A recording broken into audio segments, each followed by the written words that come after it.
জন্মদিন মানে ছোট থেকে বড় সবারই কিন্তু অনেকটা এক্সাইটমেন্ট কাজ করে। এই বছর কিন্তু ওর থেকে আমাদের এক্সাইটমেন্ট প্রতি বছরই একটু আলাদা হয়, কিন্তু এই বছরের এক্সাইটমেন্ট একটু আলাদা ছিল, যেহেতু এই বছরের সম্পূর্ণ দায়িত্ব আমার সাথে ছিল। আর এর আগের বছর তো বাবার বাড়িতেই ছিলাম, তাই কিন্তু মা সমস্ত রান্নাটা করে দিয়েছিল, আমি শুধুমাত্র পুজো দিতে গেছিলাম। আর তার আগের বছর তো ও জগন্নাথ মন্দির দিয়ে পুজোটা সেরেছিলাম, তাই বাড়িতে কিছুই করিনি। আর আমি জানো তো 5 বছরের আগে ওর জন্মদিন করব না বলে ঠিক করেছি। আর নিয়মে আছে কিন্তু 5 বছরের আগে সেভাবে জন্মদিন করতে নেই, সেই জন্যই কিন্তু বেশি করে এই ডিসিশনটাই নিয়েছি। আর এই বছরে কিন্তু ওর জন্মদিনটা আমি শ্বশুরবাড়িতেই করব, এটাই মনস্থির করেছিলাম। আর তাই কিন্তু সকাল সকাল আমি চলে গেছিলাম মন্দিরে পুজো দিতে। তার আগে কিন্তু রান্নার ঝামেলাগুলো সমস্ত মিটিয়ে নিয়েছিলাম, যেহেতু রান্নার ঝামেলা থাকলে তখন আর পুজো দেওয়াটা কিন্তু অনেকটাই দেরি হয়ে যাবে। আর পুজো দিতে দিতে তারপরে রান্না করতে গেলে তখন আর বেলা পেরিয়ে যাবে, তখন রান্নাই কমপ্লিট হবে না। তাই এত কিছু রান্না সমস্তটাই কমপ্লিট করে নিয়েছিলাম। বাড়িতে তো পুজো দিয়ে চলে এসেছে, তারপরে কিন্তু ও তরমুজ খেতে বসছিল। আর জানো তো, ও মন্দিরে গিয়ে আগে ওর যেমনভাবে প্রণাম করে ঠিক তেমনভাবেই প্রণাম করলো। আর তার দাবি ছিল তার মতন করে তার বাবাকেও প্রণাম করতে হবে, তাই কিন্তু তার বাবাও তার মতন করে প্রণাম করে নিয়েছিল। আর পুজো দিয়ে এসে দেখি তখন তো বাবাও বাড়ি চলে এসেছে, যেহেতু বাবার আগের দিনই আসার কথা ছিল, মা তো আগের দিন চলে এসেছে, বাবা আসতে পারেনি, তাই কিন্তু অনেকটাই লেট হয়ে গেছে বাবার বাড়িতে আসতে। আর বাবা এসে দেখছি ওখানে তরমুজ এনেছে, ছেলের পছন্দ মতন আজকে খাবার আসবে না তা তো হতেই পারে না। সকাল থেকে ওর পছন্দ মতো রান্না হয়েছে, এদিকে বাবাও খাবার এনেছে ওর পছন্দ মতন। তরমুজ এনেছিল, তার সাথে ছানার পায়েস আর 5 রকমের মিষ্টি। যেহেতু বাবাকে বলেছিলাম যে 5 রকমের মিষ্টিটাই তুমি নিয়ে আসবে, তার সাথে তো বাবা ওর পছন্দ মতন ছানার পায়েস নিয়ে এসছে। যেহেতু আমরা বাড়িতে ছানার পায়েসটা করি না, সেই জন্যই কিন্তু ছানার পায়েস দিয়ে ওকে আজকে খাওয়ানো হবে, সেই জন্যই কিন্তু নিয়ে আসা হয়েছিল। আর সাথে অনেক কিছু মেনুতে ছিল, মিক্স ভেজ করেছিলাম, পোস্ত করেছিলাম, ডাল করেছিলাম, 5 রকম ভাজা, তার সাথে চাটনি হয়েছিল, মাছ ভাজা হয়েছিল, আরও অনেক কিছু, দই মিষ্টি তো আছে। এইসব দিয়ে কিন্তু আজকে দুপুরে খাওয়া দাওয়াটা বেশ জমে গেল। আর সমস্তটাই কিন্তু তার পছন্দ মতনই করা হয়েছিল, যেহেতু তো সে আলু পোস্ত খেতে ভালোবাসে, তাই টমেটো দিয়ে আলু দিয়ে পোস্ত করা হয়েছিল। আর হাঁড়িতে কিন্তু গরম গরম একদম ভাত ছিল।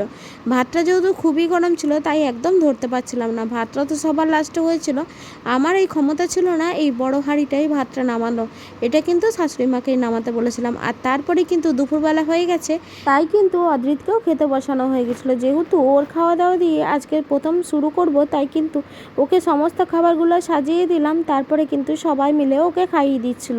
মা আর বাবা কি গিফট দেবে খুঁজে পাচ্ছিল না, তাই কিন্তু ওকে ক্যাশ দিয়ে দিয়েছিল।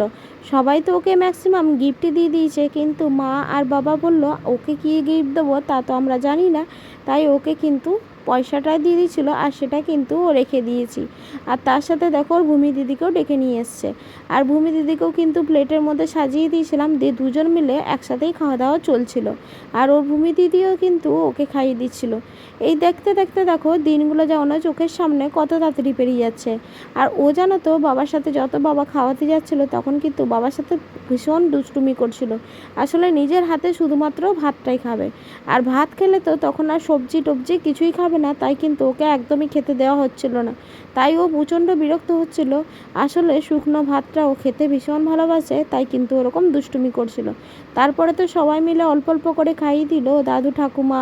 আর প্রথমেই তো ও দিদুন খাইয়েছে, তারপরে কিন্তু দাদান যখন খাওয়াতে যায় তখনই কিন্তু ও দুষ্টুমি করছিল, তারপরে কিন্তু লাস্টে ও দাদার কাছে খেয়েছে। আর তার সাথে সাথে তার ভূমি দিদিকেও খাওয়ানো হচ্ছিল।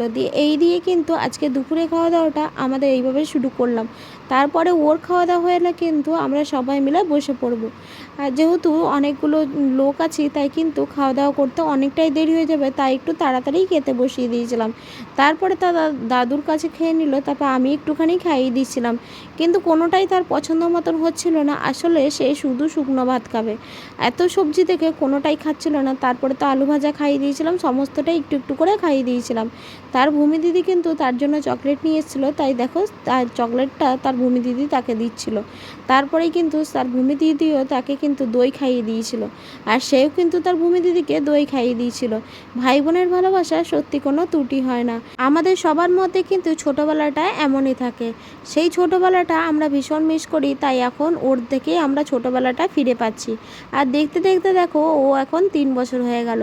এই তো মনে হচ্ছে সেদিনই ছোট্ট বাচ্চাটাকে ছোট ছোট হাত পা নিয়ে কোলে করে আমরা বাড়িতে নিয়ে আসলাম, আর সারা বাড়ি ও হামাগুড়ি দিয়ে বেড়াতো, খেলে বেড়াতো, এখন সে 2 থেকে 3-এ পা দিল। দিনগুলো যেন চোখের নিমেষে পেরিয়ে যায়। আর তার সাথে সাথে দেখো এখানে রাতের খাবারের জোগাড় বসে গেছে। এদিকে যেহেতু দুপুরবেলায় খাওয়া দাওয়া করে সবাই মিলে ঘুমিয়ে পড়েছিলাম, তাই ঘুম থেকে উঠতে উঠতে অনেকটাই লেট হয়ে গেছিলো। সবাই মিলে আড্ডা করতে করতে কখন যে রাত্রি হয়ে গেল বুঝতেই পারলাম না। এদিকে সমস্ত খাবার দাবার তো হয়ে গেছে, মা বানালো পোলাও আর পনির, আর তার সাথে কিন্তু শাশুড়ি মা বানিয়েছে লুচি আর আলুর দমটা। শ্বশুরমশাই তো লুচিটা ছেঁকে দিচ্ছিল, আসলে শাশুড়ি মা বানাচ্ছিল, শ্বশুরমশাই ছেঁকে দিচ্ছিল। আর তারপরে কিন্তু আমরা সবাই মিলে হাতাপাতি করে খাবারগুলো বানিয়ে নিলাম, আর সমস্ত জোগাড়টা করেছিলাম আমি। আর তারপরে তো রাতের খাবার দাবার বানানো হয়ে গেলে সবাই মিলে আড্ডা করছিলাম, গল্পও দিচ্ছিলাম, আর তার সাথে সাথে অনেকটা সময় বের করে নিলাম। আর আজকে শুধু খাওয়া দাওয়া করতে করতে কখন যে দিনটা সকাল থেকে রাত্রি হয়ে গেল বুঝতেই পারলাম না। এদিকে সন্ধ্যা হয়ে গেছে, সন্ধ্যাবেলায় তো সমস্ত জোগাড় করে তারপর আমরা একটুখানি বসতে না বসতে আবার রাত্রি হয়ে গেল। তাই কিন্তু অদ্রিতকেও খাওয়া দাওয়া করেই দিয়েছিলাম, যেহেতু ও বিকালবেলা সেভাবে কিছু খায়নি, তাই ওকে আর রাত্রেবেলা খাওয়া দাওয়া সাজিয়ে গুছিয়ে দেওয়ার মতন আমাদের সুযোগ হয়নি। শুধুমাত্র আমরা যখন খাচ্ছিলাম তখন একটু সাজিয়ে দিয়েছিলাম, শুধুমাত্র ওর বসে কয়েকটা ছবি তুলেছিলাম, এছাড়া কিছুই না। সন্ধ্যাবেলা কিন্তু ওকে সমস্ত খাবার খাইয়ে দিয়েছিলাম, তখন আর ভিডিও করার সুযোগ হয়নি। প্রথমেই তো বাবাকে আর 2 বাবাকেই খেতে দিয়ে দিয়েছিলাম, যেহেতু বাবা বাড়ি চলে যাবে, তাই কিন্তু শ্বশুরমশাই আর বাবা দুজনাই খেয়ে নিয়েছিল।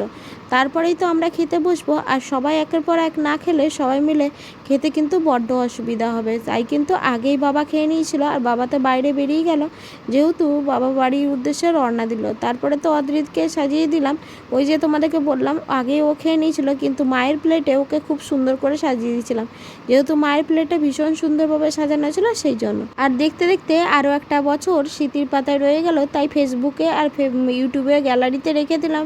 এই ভিডিওটা ও বড় হলে দেখতে পাবে। আজকের এই ভিডিওটা এখানে শেষ করলাম, কেমন লাগলো অবশ্যই জানিও, যদি ভালো লাগে একটা লাইক করে দিও। সবাই ভালো থেকো, সুস্থ থেকো, আবার নিয়ে আসবো নতুন ভিডিও।